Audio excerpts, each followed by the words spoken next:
Everyone, welcome back to our channel Venni Pandu diaries. Please subscribe to our channel అండి. అలానే మీ friends and ఫ్యామిలీకి share చేయండి. మా వీడియోస్ అన్ని మీకు రావాలి అంటే అక్కడ ఒక బెల్ ఐకాన్ ఉంది, అది క్లిక్ చేయండి. సో ఇవాళ వ్లాగ్ ఏంటంటే మా ఊర్లో జరిగే గంగమ్మ జాతర అనమాట. చిత్తూరు సరౌండింగ్స్, ఆ డిస్ట్రిక్ట్ సరౌండింగ్స్ ఉన్న వాళ్ళకైతే తెలుస్తుంది ఎవ్రీ ఇయర్ గంగమ్మ జాతర ఇక్కడ ఎంత బాగా చేస్తారని చెప్పేసి. ఎందుకంటే మేము అందరం వెయిట్ చేసే ఒకే ఒక ఫెస్టివల్ గంగమ్మ జాతర. మా సైడ్ చాలా బాగా చేస్తారు అండ్ నేనైతే ఈసారి మిస్ అయ్యానండి. ఎందుకంటే నాకు ఆ ముందు వీకే జాబ్ వచ్చింది, ఇంకా అసలు కుదరలేదనమాట వెళ్ళడానికి. ఎందుకంటే ఎలక్షన్కి మళ్ళీ వెళ్ళామా, ఇంకా 1 వీక్లో ఏం వెళ్తాంలే అని ఇంకా మేమైతే వెళ్ళలేదు. కానీ నెక్స్ట్ ఇయర్ నుంచి ఖచ్చితంగా వెళ్ళాలని నేనైతే డిసైడ్ అయిపోయాను. అండ్ నా కోసం వెన్నీ అయితే వ్లాగ్ తీసి పెట్టింది. అట్లీస్ట్ నేను చూస్తాను కదా, అలానే హ్యాపీగా ఫీల్ అవుతాను. రాలేదని అయితే చాలా ఫీల్ అయ్యాను. సో ఫెస్టివల్ ఎలా చేస్తారు, ఎప్పుడు చేస్తారు, ఇలాంటివన్నీ మనమైతే మాట్లాడుకుందాము. ఎవ్రీ ఇయర్ మే మంత్లో ఫస్ట్ వీక్ వచ్చే ట్యూస్డే రోజున చాటింపు వేస్తారు, ఇలా ఫెస్టివల్ చేస్తా అన్నామని చెప్పేసి. అండ్ సెకండ్ వీక్లో వచ్చే ట్యూస్డే కానీ, థర్డ్ వీక్లో వచ్చే ట్యూస్డే కానీ, అంటే సెకండ్ వీక్ చాటింపు వేస్తే థర్డ్ వీక్ ట్యూస్డే మనకు ఫెస్టివల్ చేస్తారు, అలా వైస్ వర్సగా ఉంటుంది. ఈసారి అయితే ఫోర్త్ వీక్ చేశారనుకుంటా నాకు తెలిసి, ఎందుకంటే ఎలక్షన్ వచ్చింది కదా మధ్యలో, ఇంకా అందుకే ఈసారి పోస్ట్పోన్ అయింది. సో ఫెస్టివల్ అయితే మనకు 2 days ఉంటుంది. అండ్ చాటింపు వేశాక ఆ 7 days ఏం చేస్తామంటే, మామూలుగా ఊరు దాటకూడదు అంటారు. ఎందుకంటే ఊరు దాటి వెళ్ళినా కూడా ఫెస్టివల్ రోజు ఖచ్చితంగా వచ్చి దర్శనం చేసుకోవాలని ఒకటి ఉంటుంది. ఎందుకంటే చాలామందికి హెల్త్ ఇష్యూస్, చికెన్ పాక్స్ అలాంటివి వచ్చేస్తాయి అన్నమాట. ఇంకా అందుకే ఎవ్వరు అసలు ఊరు దాటి వెళ్ళరు. ఆ 7 days వెళ్ళినా కూడా ఖచ్చితంగా జాతర రోజు వచ్చి అమ్మవారిని దర్శనం చేసుకుంటారు. అది నా చిన్నప్పటి నుంచి అందరూ ఫాలో అవుతున్న ఒక ట్రెడిషన్ అని చెప్తాను నేనైతే. ఎందుకంటే మా మమ్మీ నేనప్పుడు మమ్మీ చెప్పింది వెళ్ళకూడదు అని చెప్పేసి, ఎందుకంటే ఇలా హెల్త్ బాగాలేకుండా వస్తుంది, అందుకే వెళ్ళకూడదు అంటారని. సో ఆ 7 days మేమేం చేస్తామంటే, ఎవరికి వీలైన రోజు వాళ్ళు అమ్మవారికి పొంగల్ పెడతారు.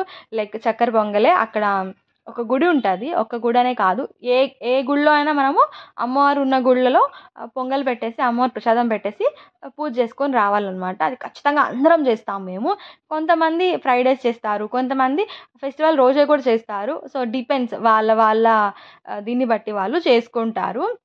అండ్ ఫెస్టివల్ రోజు ఏం చేస్తామంటే, మేము ఫెస్టివల్ రోజు ముందు రోజు రాగి పిండి మనం ఎండలో కలిపి పెట్టేస్తాము. 1 day మొత్తం అలానే వదిలేస్తాము. అండ్ ఆ రోజు నైట్ మనము అంబలి కాంచేసి అలానే పెట్టేస్తారు, అంబలి కుక్ చేసి పెట్టేస్తారు. అండ్ నెక్స్ట్ డే అదే అంబలిని తీసుకొని అమ్మవారికి అక్కడ మనము సమర్పించాలన్నమాట. సో మార్నింగ్ నార్మల్ పూజ ఉంటుంది, ఆ పూజ అయిపోయాక ఇంకా అందరూ దర్శనం చేసుకొని ఆ అంబలి అనేది అక్కడ ఇచ్చేస్తారనమాట. ఆ రోజైతే ఇడ్లీ దోశ ఏమి ఉండదు మనకు బ్రేక్ఫాస్ట్, ఆ అంబలే మనకు బ్రేక్ఫాస్ట్ అనమాట. అసలు మేమైతే పొద్దున 7:30కి అంతా వెళ్ళిపోతాము. ఎందుకంటే మేమంతా చాలా ఎండలు ఉంటాయి కదా. సో 7:30కి వెళ్తేనే మనం 9:30, 10కి బయట వస్తాము. అంత క్యూ ఉంటుంది. ఎప్పుడో రేర్ మాత్రమే మనకు అసలు క్యూ లేకుండా త్వరగా వెళ్ళొచ్చేస్తాము. ఇంకా అలా మార్నింగ్ ఉంటుంది. ఈవినింగ్ ఏం చేస్తామంటే, మేము అమ్మవారికి నాన్ వెజ్ కుక్ చేస్తారు. నిజంగా నాన్ వెజ్, ఎందుకంటే ఆఫ్టర్నూన్ చేస్తాం కదా, మనం చేసుకుంటాం కదా తినడానికి. ఆ నాన్ వెజ్ కొంచెం సైడ్కి పెట్టేస్తుంది మా మమ్మీ అయితే. దాన్నే ఈవినింగ్ తీసుకెళ్ళి అమ్మవారికి సల్లిపిండి దీపం అనేది ఒకటి చేస్తారు మా సైడ్. అదే ఆ అమ్మవారికి కుంభం అనేది సమర్పించేస్తాము. మా సైడ్ జరిగే ఇది ఒక రిచువల్ అని చెప్తాను నేను. ఎందుకంటే ఒక్కొక్క ముక్కు ఉంటుంది కదా. మామూలుగా పొద్దున చాలామంది ఇలా కోళ్ళను, మేకపోతులను బలిచ్చుంటారు కదా. సో వాళ్ళైతే అదే కుక్ చేసి ఈవినింగ్ ఇలా అక్కడ కుంభం చూపిస్తాను కదా, అక్కడ కుంభం దగ్గర పెట్టేస్తారు. లేదు అంటే నార్మల్గా ఇంట్లో నాన్ వెజ్ చేసుకుంటారు కదా, అదైనా తెచ్చి మనం అక్కడ పెట్టచ్చు. కాకపోతే మనం ఎంగిల్ చేయకుండా ఉన్నది అక్కడ అమ్మవారికి పెట్టాలి. అండ్ ఈవినింగ్ అయితే చాలా బాగుంటుంది. ఎందుకంటే అందరూ చీకట్లో అలా దీపాలు తీసుకెళ్తూ ఉంటే చాలా బాగా అనిపిస్తుంది. ఎందుకంటే కార్తీక పౌర్ణమి అప్పుడు మనము దీపాలు పెడితే ఎంత బాగుంటుంది అసలు చూడ్డానికి. అలా అందరూ దీపాలు తీసుకెళ్తారు అమ్మవారికి. అదైతే చాలా బాగుంటుంది, నాకు స్పెషల్గా చాలా ఇష్టము. అండ్ ఇలా అమ్మవారి పక్కనే మనకు అమ్మవార్లను కూడా పెడతారు చిన్న చిన్నగా. అండ్ నెక్స్ట్ డే ఏం చేస్తామంటే, నెక్స్ట్ డే ఏమీ చెయ్యము. నెక్స్ట్ డే మార్నింగే వెళ్ళరు. కొంతమంది ముందు రోజు దగ్గరగా చూసుంటారు కాబట్టి మార్నింగ్ వెళ్ళి దర్శనం చేసుకుంటారు, కొంతమంది ఆఫ్టర్నూన్, కొంతమంది ఈవినింగ్ అలా చేసుకుంటాము. అండ్ ఈవినింగ్ అయితే అందరం వెళ్తాము. ఇంకా అసలు బొమ్మలు, అసలు ఆడుకునే వస్తువులు అన్నీ పెట్టుంటారు. నా చిన్నప్పుడైతే నేను ఆ కిచెన్ సెట్ వస్తుంది కదా మనకు, చిన్న చిన్న గిన్నెలు, గెంట్లు అవన్నీ కొనిపించినదాన్ని నేను మా మమ్మీ దగ్గర. అదొక సరదా అనమాట. ఆ చిన్న చిన్న బొమ్మలన్నీ కొనుక్కొని ఇంట్లో సమ్మర్ జాతర అంటేనే ఆ బొమ్మలు, బెలూన్స్ ఇవే అనమాట. పెద్దగా ఇప్పుడైతే అసలు ఇంట్రెస్ట్ కూడా ఉండట్లే వాటి మీద. కానీ చిన్నగా ఉన్నప్పుడైతే బొమ్మలు, బెలూన్స్ కోసం నేను మా చెల్లి ఎంత గొడవ చేసేవాళ్ళమో మా మమ్మీ మా డాడీతో. అలా జరుగుతుందనమాట. సెకండ్ డే ఈవినింగ్ అయితే మనం నార్మల్గా వెళ్ళి పూజ చేసుకుంటారు, పూజ చేసుకునే వాళ్ళు. ఎందుకంటే ఆ రోజు అమ్మవారికి చీరలు పెట్టేవాళ్ళు అవన్నీ ఉంటాయి కదా, సో అవన్నీ పెడతారు. అండ్ ఈ ఫెస్టివల్ ఎందుకు ఫేమస్ అని చెప్తున్నానంటే, పుష్ప 2 మూవీలో అల్లు అర్జున్ గారి మోషన్ పోస్టర్ చూశారు కదా అమ్మవారి లుక్, అది మేబీ ఈ ఫెస్టివల్ ఇన్స్పిరేషన్ నుంచే వచ్చుండొచ్చు అని నేను అనుకుంటున్నాను. ఎందుకంటే ఒక్కొక్కరు ఒక్కొక్కలా మొక్కులు మొక్కుకుంటారు. వాళ్ళ మొక్కు అనుకున్నది జరిగినప్పుడు అలా అమ్మవారి వేషం వేసుకొని అబ్బాయిలు అయితే అమ్మవారికి మొక్కు తీర్చుకుంటారు. చిత్తూరు, తిరుపతి ఈ సరౌండింగ్స్ వాళ్ళకైతే తెలుసు ఆ ఫెస్టివల్ గురించి, ఎందుకు అలా వేసుకుంటారని. మా తమ్ముడు వాళ్ళు కూడా చేస్తారు.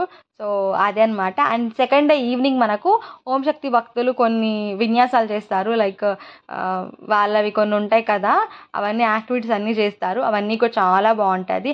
అండ్ ఫైనల్గా అమ్మవారిని అయితే అక్కడి నుంచి ఇంకా తరలిచ్చేస్తారనమాట. జస్ట్ కదిపేస్తారు.